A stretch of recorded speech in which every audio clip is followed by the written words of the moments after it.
감사합니다. 저는 요즘 실험 데이터보다 파워포인트를 더 만지는 일이 잦아져가지고 이제 과학자가 좀 가지 않아야 될 길로 가고 있는 과학자가 되어버렸습니다. 근데 아무튼 정치의 게임은 이기고 지구의 게임이 있고 옳고 그르고의 게임이 아니죠. 근데 저는 아직까지 그 옳고 그르고의 게임에 더 익숙합니다. 그래서 옳은 것이 지는 거를 보기가 매우 힘듭니다. 그래서 제가 양심적인 소리에 따라서 나오고 있는데 제가 여전히 어떤 방법론이나 여러 가지 측면에서 부족한 점이 많아서 전파가 되고 있지 않은 것 같습니다. 이번에 제가 발제할 주제는 탈원전 정책과 이산화탄소입니다. 사실은 이 주제의 발제를 수락을 하고 나서 발표 준비를 하는데 굉장히 막연하다는 생각이 들었습니다. 어떤 점이 막연하냐면 저한테는 너무나 자명하기 때문에 뭔가를 설명할 거리가 없는 주제다라는 생각이 들었습니다. 우선 아시겠지만 원자력은 연소라는 과정을 거치지 않습니다. 연소라는 산소랑 결합해가지고 에너지를 내는 게 이제 연소라는 과정인데 원자력에도 이제 에너지가 나오는 거는 핵 분열을 통해서 나오기 때문에 기본적으로 뭐 산소랑 관여를 하지 않습니다. 그러니까 뭐 전혀 어떤 과정에서도 이산화탄소가 발생될 방법이 없는 거고 이제 만일에 이제 발생된다 그러면 발전소 운전원이 출입한다거나 그런 경우에서 이제 교통수단을 이용하면서 나오는 정도이기 때문에 탈원전과 이산화탄소는 너무나 자명한 주제이기 때문에 원자력을 뺀 나머지를 안 쓸 수 있으면 모르지만 다른 무언가로 대체했을 때는 이산화탄소가 나올 수밖에 없다. 그래서 이걸 뭘 설명을 하라는 건가 굉장히 좀 당황을 했습니다. 그래서 사실은 발표 자료도 출장 갔다가 어저께 왔는데 그저께 외국에서 만들어서 보낼 정도로 좀 당황스러운 주제였습니다. 우선 문재인 대통령 에너지 공약, 이거는 이제 대통령 되시기 전에 공약집에 나왔던 그림입니다. 그래서 안전하고 깨끗한 에너지를 추구하고 계시죠. 저도 마찬가지입니다. 그걸 위해서 이제 공약으로는 원전과 석탄을 폐지하고 그다음에 천연가스 발전소의 가동률을 60%로 늘리고 신재생 에너지 전력 생산을 늘리겠다 이런 것들이 나와 있습니다. 그런데 목표는 저도 똑같이 안전하고 깨끗한 에너지인데 과연 이 인식이 원자력은 더럽고 신재생 에너지는 깨끗하다, 천연가스는 깨끗하다, 뭐 이런 인식이 과학적 인식인가 아니면 정서적 인식인가 하는 것들을 검토해 볼 필요가 있습니다. 두 번째로는 이것이 어떤 현실적인 정책이냐 아니면 이념적 정책이냐 하는 것도 생각해 볼 필요가 있습니다. 또 급진적이냐 점진적이냐 이런 측면도 생각해 보셔야 되고 이것을 주장하고 있는 분들이 NGO에 가까우냐 전문가에 가까우냐 하는 것들도 우리가 생각해 봐야 될 주제일 것 같습니다.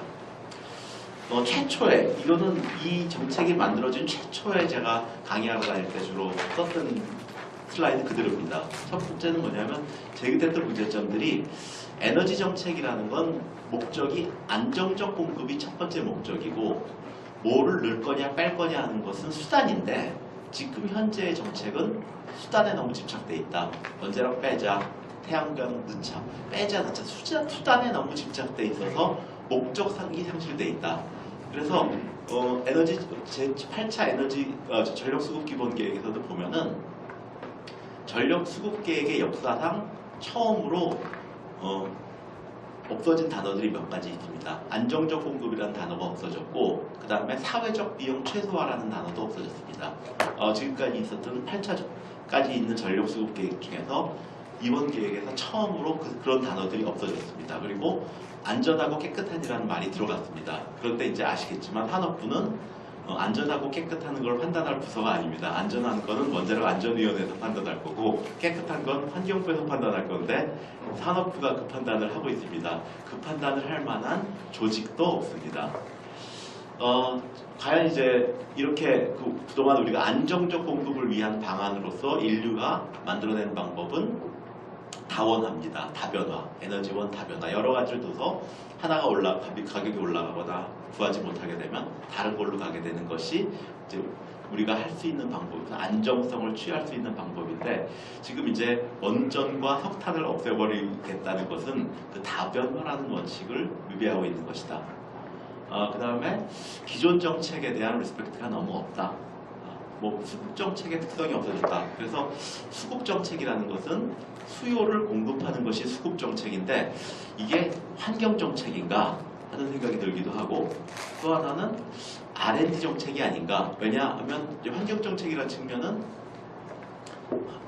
우리가 자원 정책을 하면서 환경적 측면을 고려하는 것과 아예 환경적 측면을 기초로 해서 만들어내는 건 뭔가 다르지 않느냐 하는 것입니다. 또 R&D 정책이라는 건 뭐냐면 지금 수급 정책은 당장의 수요를 공급하는 정책이기 때문에 현존하는 기술을 가지고 공급 정책을 만들어야 됩니다. 앞으로 싸질 것이다. 싸지면 공급하겠다. 싸질 걸 대비해서 늘리겠다. 이런 것들은 주로 이제 R&D 정책의 특성입니다. 그래서 수급 정책이라는 것은 기본적으로 현재 확보되어 있는 기술 그리고 그것의 가치를 중심으로 해서 수립되어야 되는 것인데 지금 8차 전력 수급이나 제3차 에너지 기본 계획도 보면은 미래에 싸질 전망, 그 미래에 싸질 전망을 토대로 계획이 수립되어 있다. 뭐 이런 것들이 좀 처음부터 제기되어 있던 문제점들입니다. 과연 또 하나는 이제 정책이라는 것들이 저도 공부를 좀 해봤지만 공약이라는 것이 정책으로 만들어지는 과정에서 전문가의 얘기도 들어보고 현실적인 것들도 파악을 하다 보면은 뭔가 공약과 정책이 달라져야 됩니다. 달라지는 것이 정상입니다. 그게 이제 무슨 배신을 하는 것이 아니라 현실화를 하는 과정이죠. 그래서 이제 정책화하는 과정에서 공약은 조금씩 달라져야 된다 하는 것이고요. 두 번째로는 이런 것들이 국민들에게 알려져서 이렇게 하려다 보니까 돈이 얼마큼 들어갑니다. 그러니까 부담이 너무 크니까 좀 천천히 가자. 뭐 이렇게 그 이행의 심도를 조정하는 과정이 필요한데 지금 현재는 공약이 바로 이행되는 과정이기 때문에 뭐 흔히 말하는 것처럼 공무원은 이제 영혼을 실종당했고 전문가들은 학문을 굽히고 있고 알리는 과정은 제대로 알려지고 있지 않다. 그래서 저는 에너지 정책이나 원자력 정책이 잘못되고 있는 것뿐만 아니라 이 정도라면 공무원에 대한 신뢰도도 굉장히 낮아지고 있고 정부에 대한 신뢰도도 굉장히 낮아지고 있다. 심지어는 전문가들도 정책에 따라서 저렇게 다른 목소리를 내는구나 하는 분들이 늘어나고 있다는 것은 사회 발전 측면에서도 절대 좋지 않다 이런 생각을 좀 해봅니다. 지금 이제 그 공개되어 2017년에 우리나라 이제 에너지 트릴레마 이제 레마가 3개인 거죠. 그래서 이제 주로 안정성, 그 다음에 가격, 그 다음에 환경성을 보는데 우리나라가 이제 39위로 되어 있습니다. 이 중에 보면은 이제 대부분 수입에 의존하기 때문에 안보는 64등이고요. 그 다음에 이제 가격은 26등입니다. 그 다음에 환경성은 이제 84등입니다. 이제 가격이 등수가 높은 이유는 원자력 발전소 비율이 좀 높았던 것이 가격이 이제 등수가 높은 건데 이제 이런 것들이 떨어지고 뭐 다른 것들도 이제 좀 더 떨어질 가능성이 있습니다. 사실 기후 변화라는 것들이 이제 관측되고 있는 현상이죠. 그리고 뭐 그 해수 온도도 이제 해수 수면도 올라가고 있는 현상이죠. 근데 전 사실상 굉장히 오랫동안 기후 변화는 거짓이라고 주장을 많이 했습니다. 그래서 오히려 빙하기와 빙하기 사이에 간빙기 사이에 온도가 좀 높아지고 있는 현상일 뿐이다. 다시 낮아질 것이다. 그래서 이제 빙하기가 온도가 내려간 기간이면 또 이제 다시 올라가는 기간도 있다. 그래서 기후 온난화는 사실이 아니다. 이거 그냥 우리가 원자력 팔아먹기 위해서 유리한 논리일지는 몰라도 사실은 기후 온난화는 사실은 아닌 것 같다. 뭐 이런 주장을 오랫동안 해왔습니다. 한 2000년대 초반부터 저는 한 7, 8년 동안 그렇게 주장했습니다. 그런데 문제는 지구가 경험했던 것보다 이산화탄소 농도가 더 많이 증가하고 있습니다. 그래서 이건 간빙기 아니다. 이건 진짜 일어나고 있는 일이다. 라는 생각을 저도 좀 바꾸게 됐습니다. 여기 보면은 이제 앞으로 2100년까지 내비두면 한 4.3도까지 올라간다 하는 얘기를 하고 있죠. 잘 아시겠지만 뭐 온도라는 건 불과 1도만 차이 나도 체감하는 것들은 굉장히 많이 달라지는 거죠. 생태계도 달라지고. 그래서 이제 이산화탄소가 기후변화의 주요 원인이다. 그래서 이제 그 지목이 됐고 이거를 줄이기 위한 노력을 하자 뭐 이런 것들이 이제 국제적으로 인정되고 있었던 겁니다. 그래서 사실은 어떤 면에서 보면은 저처럼 이제 그 기후 온난화는 거짓이다. 그리고 이산화탄소 감축은 굳이 필요가 없다. 이런 주장을 하는 사람들은 항상 이런 것들을 이제 선진국의 그 사다리 걷어차기라는 주장을 많이 했습니다. 자기네들이 이산화탄소 다 배출하고 선진국이 됐는데 이제 후진국이 못 따라오게 하려고 그러면은 뭔가 발전을 못하도록 만들어야 되지 않느냐. 그래서 이제 결국은 발전을 못하도록 사다리를 걷어차는 방법 중에 하나가 결국 이산화탄소 배출 저감을 요구하는 것이 사다리를 걷어차는 효과가 아니냐. 뭐 이런 주장을 쭉 해왔는데 사실상 이제는 줄여야 되는 상황이 됐고 이제 우리가 이산화탄소 줄이면서도 발전할 수 있는 방안을 이제 새로 찾아내야 되는 상황이 됐습니다. 그래서 이제 제일 유명한 게 뭐 교토 프로토콜 이후에 파리 협정이 이제 가장 가까이에 있습니다. 그중에 이때는 이제 우리 기후 온도를 2도씨 이내로 억제하자. 또 뭐 기후 변화를 1.5도씨 이내로 억제하자. 이런 걸 위해서 이제 국가적인 약속들을 했고 2016년도에 지금 172개국이 비준을 해가지고 발효가 됐습니다. 여기에서 제일 중요한 건 우리나라도 37% 감축 약속을 했습니다. 미세먼지는 괴로울지 몰라도 아직 약속한 건 별로 없거든요. 근데 이산화탄소는 약속을 했습니다. 그리고 이제 그 중에 11.3%는 해외번으로 줄이겠다라는 이제 약속을 한 상태입니다. 물론 안 지켜도 뭐 어떤 제재가 있을지 모르겠지만 하여튼 약속은 한 상태입니다. 근데 이제 여기 그 발전원별로 그 이산화탄소 배출량을 보면 좀 진한 부분은 어떤 직접 배출이고 약간 해내게 부분은 이제 간접 배출입니다. 그래서 보면은 이제 그 여기 석탄과 가스가 다 합치면 거의 비슷합니다. 예, 간접 배출을 보면. 또 하나는 잘 아시겠지만 이제 그 메탄도 온실가스죠. 근데 이제 메탄이 이산화탄소의 몇 배냐? 이것도 어떤 사람들은 20배다 이렇게 주장하기도 하고 뭐 30배다 이렇게 주장하기도 하는데 이제 그 기간을 어떻게 추산을 했느냐에 따라 틀립니다. 근데 이제 메탄이라는 것들은 기본적으로 정상적인 운전 과정에서도 유통 과정에서도 일부씩 누출이 일어납니다. 그래서 이제 그 메탄이라는 것들을 고려해 본다면 사실은 온난화, 기후 온실가스 측면에서는 석탄과 가스가 별 차이가 없다 하는 것을 보실 수 있고요. 그다음에 원자력 당연히 낮죠.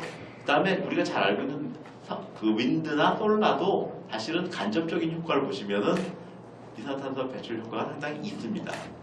우리나라는 아시겠지만 이제 비율이 대충 이렇게 되고 있고요. 그러니까 결국은 이 중에서 뭐 LNG나 석탄은 비슷하다고 치고 원자력 줄어든 만큼이 결국은 다른 것들로 대치되면 그만큼 더 나온다. 태양광은 좀 이따 말씀드리겠습니다. 이건 뭐 유명한 커브입니다. 그래서 이제 캘리포니아의 덕 커브라고 부르는 거죠. 그래서 이제 오리처럼 생겼다 그래서 이제 캘리포니아 덕 커브인데 가로축은 시간입니다. 세로축은 이제 전력 용량이죠. 그래서 이제 보통 그 태양광 발전소 같은 경우에는 그 공급단에 열리는 게 아니고 수요단에 걸린다라는 말을 합니다. 그러니까 이제 각 가정마다 이제 태양광 발전소를 설치했다거나 이렇게 되는 경우에는 태양광 발전을 하게 되면 발전량이 늘어난다 이렇게 판단되는 게 아니고 자급해서 쓰니까 수요가 줄어든다는 것으로 이제 보이게 됩니다. 그래서 이제 전력 수요가 이렇게 줍니다. 줄다가 저녁 한 7, 6시쯤 되면 해가 떨어지니까 이제 갑자기 다시 올라가는 거죠. 그래서 이제 연도별로 태양광 보급이 늘어나니까 오리 배가 점점 이제 부르는 형태가 나옵니다.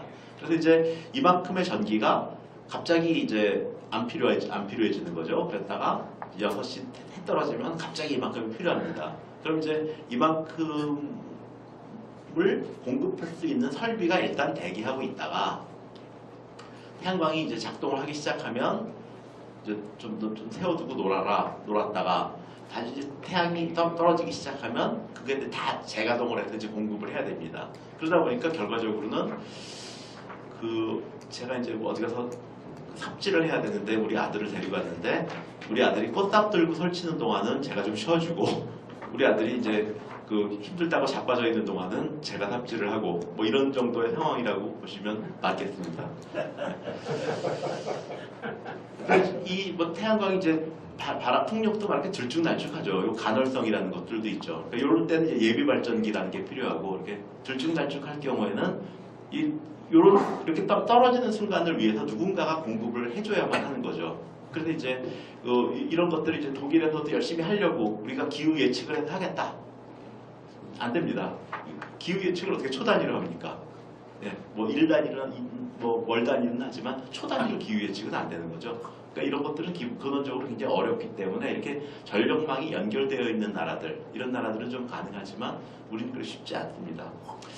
또 재미난 거는 제가 2015년도에 영국에 가서 그 토니 블레어 때 그 에너지 전환 정책이죠, 영국에 그 에너지 전환 정책을 그 만드신 분하고 이제 인터뷰를 좀 한 적이 있었는데, 영국도 에너지 전환은 하지만 영국은 넷 제로 에미션이다.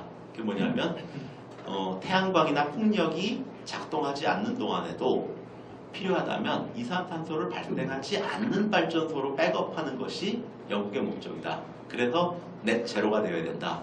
이게 그래서 이제 이런 주장을 하면서 그 독일과 같은 이제 석탄으로 백업을 하는 그 나라들을 좀 우습게 여기는 것들을 좀 본 적이 있습니다.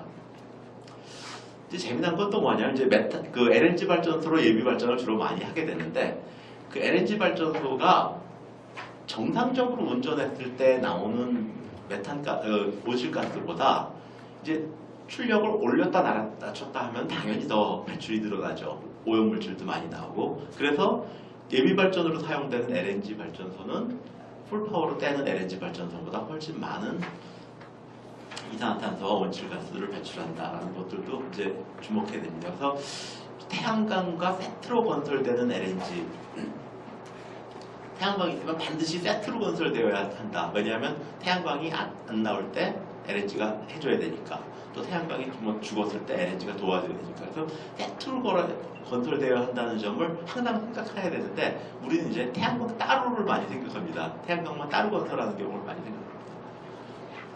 이제 요건 이제 우리가 전력 수급 계획 수립할 때 주로 많이 이제 쓰는 커브입니다. 요거를 로드 디오레이션, 부하 지속 곡선이라고 부르고, 요걸 이제 가격 곡선이라고 부릅니다.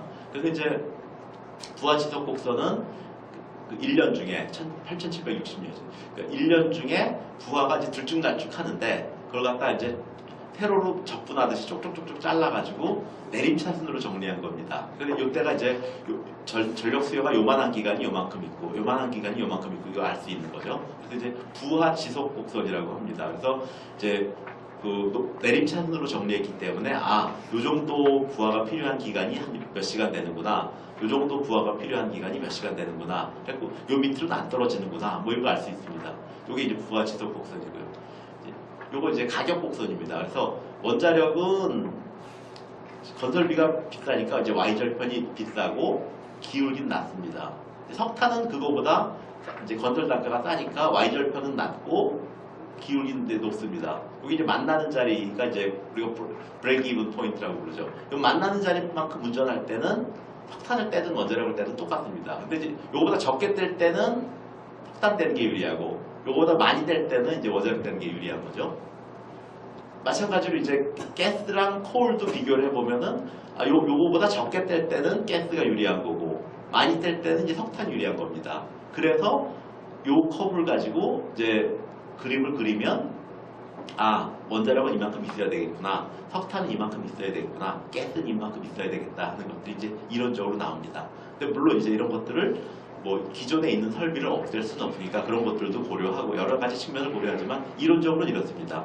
그렇다고 이제 가격만 고려한 건 아닙니다. 여기다가도 필요하다 그러면 이산탄소 줄여야 되겠다 그러면 이산탄소 가격을 여기다 집어넣으면은 가격으로 포함이 되는 거죠. 그래서 이렇게 나옵니다. 그래서 이 가스터빈이라는 거는 요 정도 기간을 뗄 때 싸다라고 나와 있는 겁니다.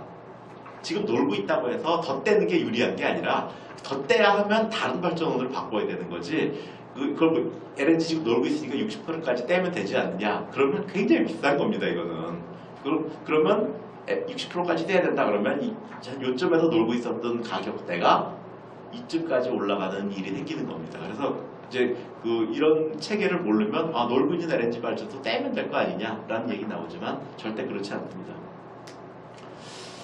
근데 이제 그래서 국내 37% 중에 국내분 감축량 25.7%를 이제 요만큼 이런 계획으로 하겠다라는 게 이제 과거의 계획입니다.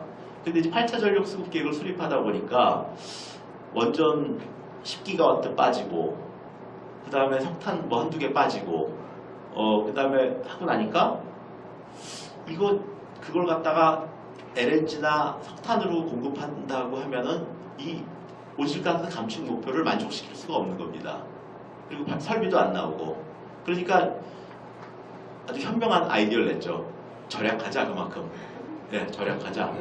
그래서 이제 연평균 전력 수요 증가를 1.3%를 하고 우리 충분히 절약할 수 있습니다. 뭐 같은 다짐 이런 건 잘하는 시대니까 다짐, 각오 이런 거 잘하는 계획은 못하고 다짐, 각오를 잘하죠. 그래서 이제 각오를 113.2에서 100.5로 줄이겠다. 이게 이제 그 8차 전력 수급 계획에서 나왔던 거죠. 재미난 거 보면은 맨 처음에 여기 X표 이게 안 나오고 이제 7차 전력 수급 계획은 이렇게 초록색 커브였고 8차 전력 수급 계획 제시됐던 건 이 커브입니다. 근데 여기 16년 데이터가 빠져 있는 거예요. 그래서 찾아가지고 넣어보니까 이렇게 올라갔더라고요. 그러니까 이걸 넣으면 이렇게 스무드 커브가 안 나올 것 같으니까 이걸 빼고 이제 정부에서 발표를 했었죠.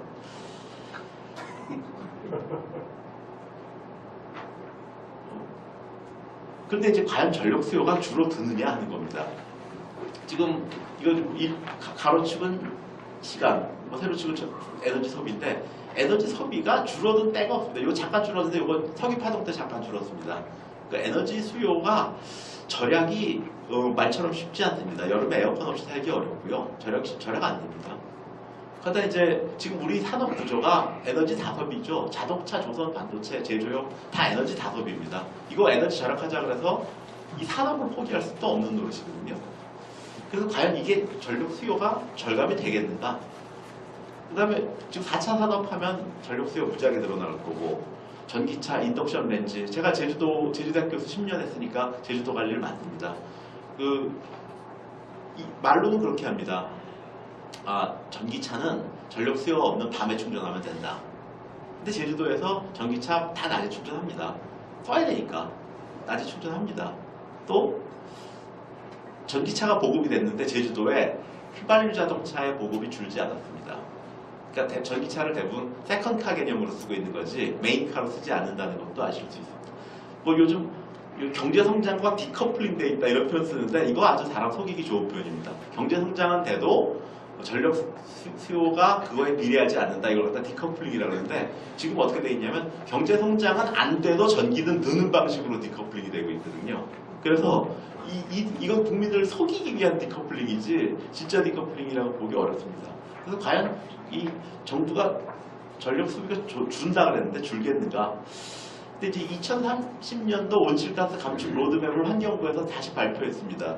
작년에죠. 7월 달입니다. 여기 보시면 국내분 25.7%를 아니고 32.5%를 절감하겠다 주장을 했습니다. 왜냐하면 외국에서 11.3%를 줄이기가 어렵거든요. 그래서 이제 이렇게 상향 조정을 했어요. 그래서 이제 각 부문별로 산업 부분에는 얼마큼 하고 견물 부분에서 얼마큼, 수송 부분에서 얼마큼 뭐 이렇게 공급해갖고 이제 줄이겠다 하는 이제 로드맵을 제시를 했습니다.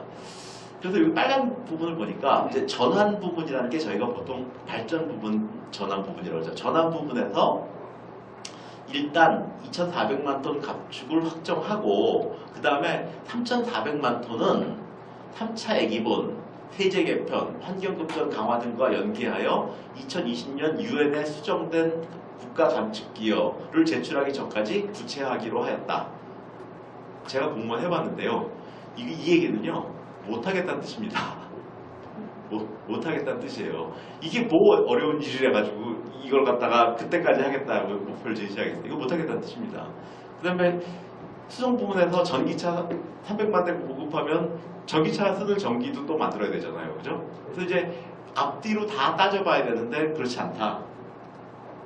제가 이게 작년인가 썼던 칼럼입니다. 전기차의 자전거의 친환경성이라고 하지 않습니다. 그죠? 친환경적인 교통수단이라고 할 수 있습니다.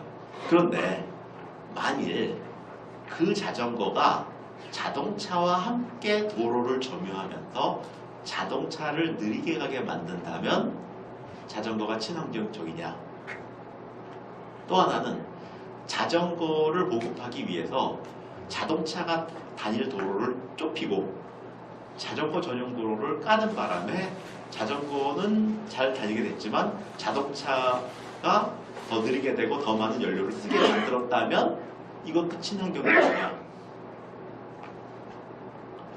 아니죠, 당연히. 또 자전거가 좋은 것이기 때문에 자전거 전용 도로를 깔았는데 실제로 자전거 전용 도로를 깔 때 들어간 에너지보다 얘가 자전거가 다니면서 절약한 에너지가 그거보다 더 적다. 그래도 친환경적이냐?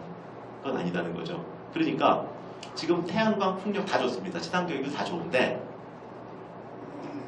그것이 어떤 식으로 사회에 연계되어서 운영되는지까지 포함해서 종합적인 고려를 하지 않으면 지금 자전거가 몇 대 다니지 않는 자전거 전용 도로를 만든다거나 아니면 자전거가 다님으로써 자동차가 고속주행을 못하게 만드는 자전거가 될 수도 있는 것이 지금 태양광과 풍력의 상황이다. 그래서 이제 우리가 좀 얘기하죠. 그 말단 공무원적 사고죠. 난 다른 건 모르겠고 태양광은 이산탄소 안 나와. 이게 이제 말단 공무원적 사고를 대통령까지 하는 나라가 돼버릴 겁니다. 그래서 이산화탄소를 배출하지 않는 원전 비중을 줄이는 것은 굉장히 무모한 에너지 전환이다. 제 주장은 이렇습니다. 재생에너지는 LNG와 세트로 건설하는데 재생에너지의 이용률이 15%에서 20%라는 얘기는 80%는 아버지가 삽질을 해야 되는 상황이다. 그러니까 이산화탄소를 100 나오던 거를 80으로 줄여두는 전략이지 0으로 만드는 전략이 아니다. 원자력만이 0으로 만드는 것에 가깝다라는 말씀을 합니다. 또 LNG 발전소는 세트로 짓는 것도 있지만 그린하우스 가스, 메탄을 포함한 그린하우스 가스 측면에서는 석탄 발전과 별 차이가 없다. 지금 현재의 산업부의 에너지 계획은 비현실적 절약을 전제하고 있다. 그 다음에 환경부가 제시하고 있는 이산화탄소 배출 저감 계획을 만족하지 못하고 있다.